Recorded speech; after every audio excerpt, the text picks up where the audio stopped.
जो व्यक्ति बाबा साहब के खिलाफ बोलता है उसका मतलब सीधा सीधा होता है वो बाबा साहब के संविधान के खिलाफ बोल रहा है। इसका मतलब ये होता है कि वो देश की एकता और अखंडता को कमजोर करना चाहता है, उसके खिलाफ है।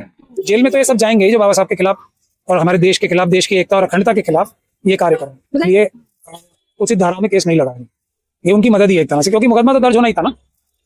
वो मना भी तो नहीं कर रहे ना अभी तक कि मैंने ऐसा नहीं किया कभी, तो कह रहे मैंने किया है। वो कह रहे करूंगा, उन्होंने ये भी कहा है कि मैं करूंगा। तो आगे भी कभी जमानत नहीं होगी। अब जेल में डालें, एक निष्पक्ष मुकदमा चलाएं उनके ऊपर, अगर वो ये बोलते ही रहते हैं तो उनको उम्र कैद की सजा दें। इसमें कोई भी झोल झाल तो आएंगे ना, सीधी सीधी बात है। जोड़ना चाहते हैं, आतंकवादी गतिविधि है ये, बिल्कुल। हाँ। देशद्रोह और आतंकवादी गतिविधि दोनों है, तो जो जोड़ना चाहते हैं मना तो नहीं है ना, सजा मिलेगी। लेकिन हम लोग भी हैं, ऐसे बहुत आए और बहुत चले गए। बाबा साहब वही हैं, उनका संविधान वही है। नमस्कार, मैं ज्योति यादव और आप देख रहे हैं हिंद समाचार। ग्वालियर हाईकोर्ट का मसला भी देखा होगा और मुख्यतः आपने वो तस्वीरें भी देखी होंगी जहां पर वकील अनिल मिश्रा की गिरफ्तारी कर ली जा चुकी है और अब तक उन्हें किसी भी तरह से कोर्ट से राहत नहीं मिल रही है। हालांकि विवाद बहुत लंबा था, विवाद बहुत बड़ा था। पहले तो बहुजन समाज के लोगों पर कटाक्ष करना और फिर उसके बाद बाबा साहब बी आर अम्बेडकर की फोटो को जला देना। सुप्रीम कोर्ट के वकील महमूद प्राचा से हम सीधे बातचीत करेंगे। पहले तो मैं वो वाकया जानना चाहूंगी जब उन्होंने फोटो जलाया तो उन पर कौन कौन सी धाराएं बनती है? धारा 3 के तहत उनके ऊपर मुकदमा, जो सबसे बुनियादी धारा है बाबा साहब, जो कि SC/ST एक्ट में लिखा हुआ है, कोई भी सम्मानित व्यक्ति अगर होगा इसके बारे में अगर कुछ बोला जाएगा तो वो धारा लगती है। लेकिन ये सबसे छोटी धारा है जो लगती है। बाबा साहब डॉक्टर भीमराव अंबेडकर ने हमारे देश की एकता और अखंडता को बरकरार रखने के लिए संविधान बनाया। जो व्यक्ति बाबा साहब के खिलाफ बोलता है उसका मतलब सीधा सीधा होता है वो बाबा साहब के संविधान के खिलाफ बोल रहा है। इसका मतलब ये होता है कि वो देश की एकता और अखंडता को कमजोर करना चाहता है, उसके खिलाफ है। तो जो देश की एकता और अखंडता के खिलाफ है उसको आतंकवादी ही बोल सकते हैं या किसी विदेशी ताकत का, एस्टैब्लिशमेंट का एजेंट बोल सकते हैं। इसके दो अलावा कुछ बोला नहीं जा सकता। तो अब सेक्शन 3 में और कॉन्स्पिरेसी के धाराएं बिना लगाए अगर कोई मुकदमा दर्ज किया जाता है तो ऐसे आतंकवादी घटनाओं को अंजाम देने वालों की मदद कर रही है सरकार। वहां कोई उनके खिलाफ ऐसा कार्रवाई, कानूनी कार्रवाई नहीं हो रही जो कि न्याय उचित हो, तो ये एक तरीके से मदद की जा रही है उनकी। मेरा तो यही मानना है, अगर मदद नहीं की जा रही होगी, न्यायोचित कार्य हो रहा होगा, तो उनके खिलाफ अनलॉफुल एक्टिविटीज प्रिवेंशन एक्ट का, देशद्रोह का मुकदमा, दोनों मुकदमे लगने चाहिए जो अभी तक नहीं लगे। अच्छा, लेकिन वो दूसरी तरफ ये कह रहे हैं कि अगर मैं स्वीकार करने से ही मना कर दूं कि बाबा साहब ने संविधान लिखा है, ये मेरी इच्छा है, मैं नहीं मानता, मैं कहूंगा BN राव ने लिखा है। नहीं, उसमें क्या उनको मना थोड़ी है कोई।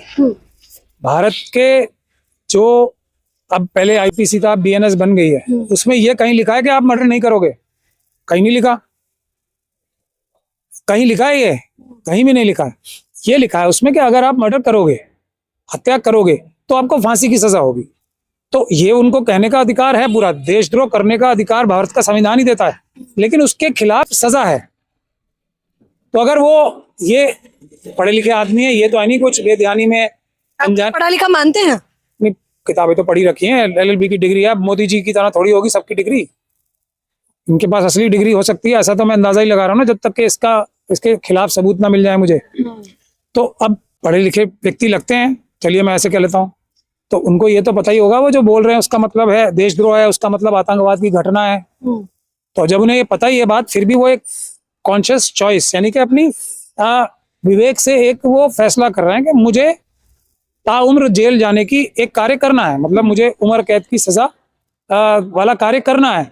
तो उनकी इच्छा है। अब जो संविधान का और कानून का और जो हमारे सिस्टम का की रिस्पॉन्सिबिलिटी है, उनको अरेस्ट करें, जेल में डालें, एक निष्पक्ष मुकदमा चलाएं उनके ऊपर।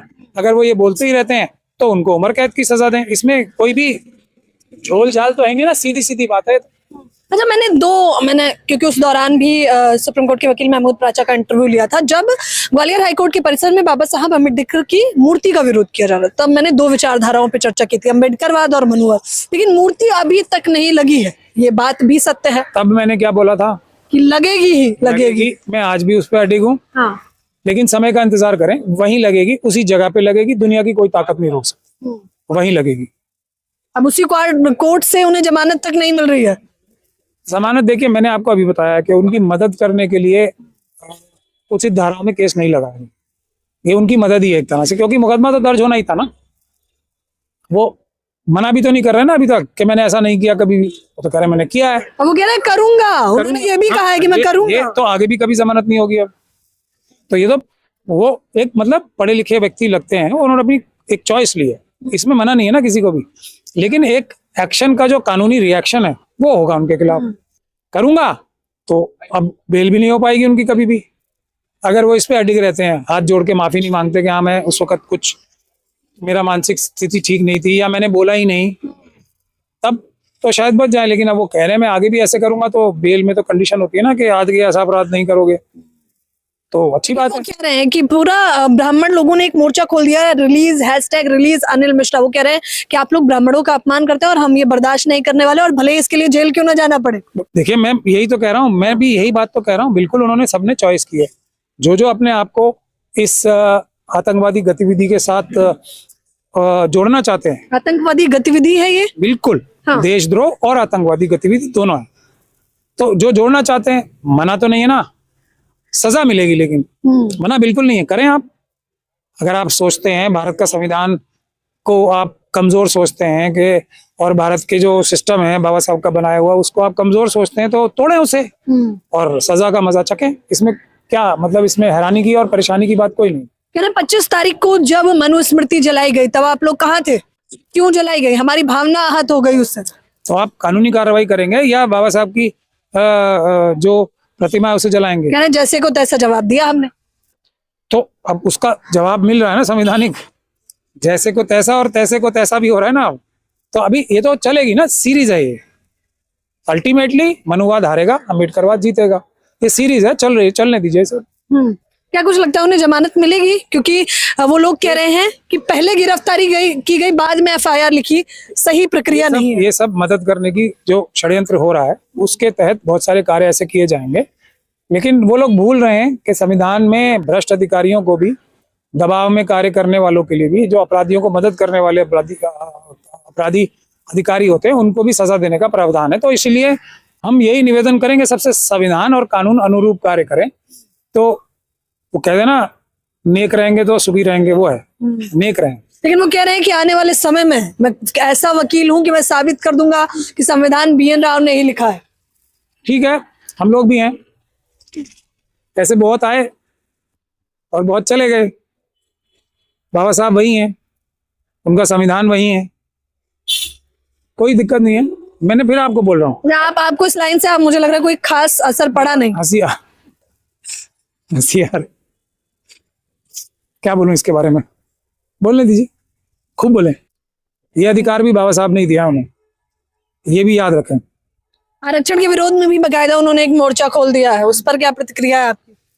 उनका अपना कार्य है, हमारा अपना कार्य है। ये उनका कार्य है, अपराध करना उनका कार्य है, अपराधियों को पकड़वाना हमारा कार्य है। वो अपना काम करेंगे, हम अपना काम करेंगे। ये तो देखिए, ये अकेले नहीं कर रहे हैं। बुनियादी बात है कि इनके पीछे से मदद कौन कर रहा है। जब तक वो ढूंढ के नहीं निकाले जाएंगे लोग, तब तक कुछ नहीं होना ना। ये सब तो 1 फुट सोल्जर है, दूसरा फुट सोल्जर है, तीसरा फुट सोल्जर है, आगे आते रहेंगे तरह तरह के रूप वेश में, और वो करते रहेंगे जब तक हम जड़ पे नहीं जाएंगे। कोई भी अगर बुराई है या कोई भी विषय है, उसकी जड़ तक नहीं जाएंगे तो उसका समाधान नहीं मिलता। अनिल मिश्रा ने इधर तस्वीर जलाई और उधर एक और वायरल वीडियो में जिसमें देखा गया है कि फोटो को बकायदा पैरों के नीचे रखकर दबाया जा रहा है। मैंने एक तस्वीर के बाद सैकड़ों ऐसी तस्वीर आने लगी, लोग खुलकर ऐसा करने लगे। अभी तक तो दबकर कर रहे थे। मैं आपको क्या बोल रहा हूँ, ये तो हमारा अम्बेडकर समाज जो है, अम्बेडकरवादी जो है, ये थोड़ा अपने रोजमर्रा के कामों में बिजी इतने रहते हैं कि वो एक्टिव नहीं होते हैं। और जो एक्टिव होते ही हैं वो हमारे नेता ऐसे हैं कि वो फिर जैसे ही किसी पद पे पहुंच जाते हैं वो बाबा साहब को ही भूल जाते हैं। ये उसका फायदा उठाया जा रहा है। हम लोग तो 2018 में जो मुकदमा यहाँ पे पार्लियामेंट स्ट्रीट में दर्ज नहीं कर रहे थे, कानूनी लड़ाई लड़के उसी में इन सब लोगों की इस साजिश को बेनकाब कर चुके हैं, जिसमें हमने कमिश्नर ऑफ पुलिस दिल्ली के भी हैं, उनको भी अदालत में कार्रवाई के लिए हमने एप्लीकेशंस लगा रखे हैं। तो अगर जन आंदोलन होगा इसलिए विषय में, तो ये सब लोग जेल में जल्दी चले जाएंगे। वरना जो ईमान वाले अम्बेडकरवादी हैं, थोड़ा समय जरूर लगता है, लेकिन जेल में तो ये सब जाएंगे ही, जो बाबा साहब के खिलाफ और हमारे देश के खिलाफ, देश की एकता और अखंडता के खिलाफ ये कार्य कर रहे हैं। मतलब इतना बड़ा कृत्य करने के बाद भी डर नहीं लग रहा है, उसके पीछे की वजह क्या? वजह सीधी सीधी है ना, कि जो सत्ता में बैठे हैं लोग वही तो करवा रहे हैं इनसे। ये सीधी सीधी वजह है ना। हल्का केस क्यों लगाया जाता? कि तुम करो, हम बैठे हैं ना पीछे। ये है इसकी वजह, और कोई वजह नहीं है। वरना मैंने आज तक कोई भी मनुवादी मानसिकता का व्यक्ति ऐसा नहीं देखा जो ऐसा बहादुर हो जो के कानून तोड़ेगा और इस आश्वासन के बगैर कि हम बैठे हैं पीछे, चिंता मत करो। मैंने नहीं देखा आज तक। देशद्रोह का मुकदमा लगना चाहिए उन पर, क्योंकि इसको आतंकवाद लेकर और देशद्रोह दोनों हाँ, अलग अलग होती हैं, दोनों धाराएं दोनों लगनी चाहिए।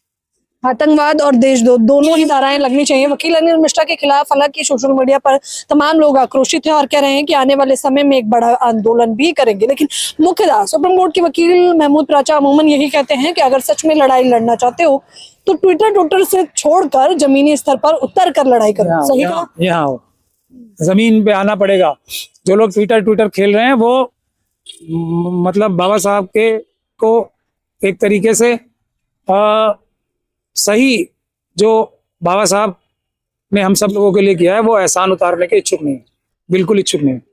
और जो लोग पदों पे चले जाते हैं किसी, वो गायब होते हैं, तो उनकी जिम्मेदारी और उनका गुनाह बाकी आम लोगों से 100 गुना ज्यादा। जाहिर तौर पर फिलहाल इस खबर के बारे में, इस चर्चा के बारे में आप लोग भी मुझे अपनी राय जरूर दें। कैमरामैन नावेद के साथ ज्योति यादव, हिंद समाचार।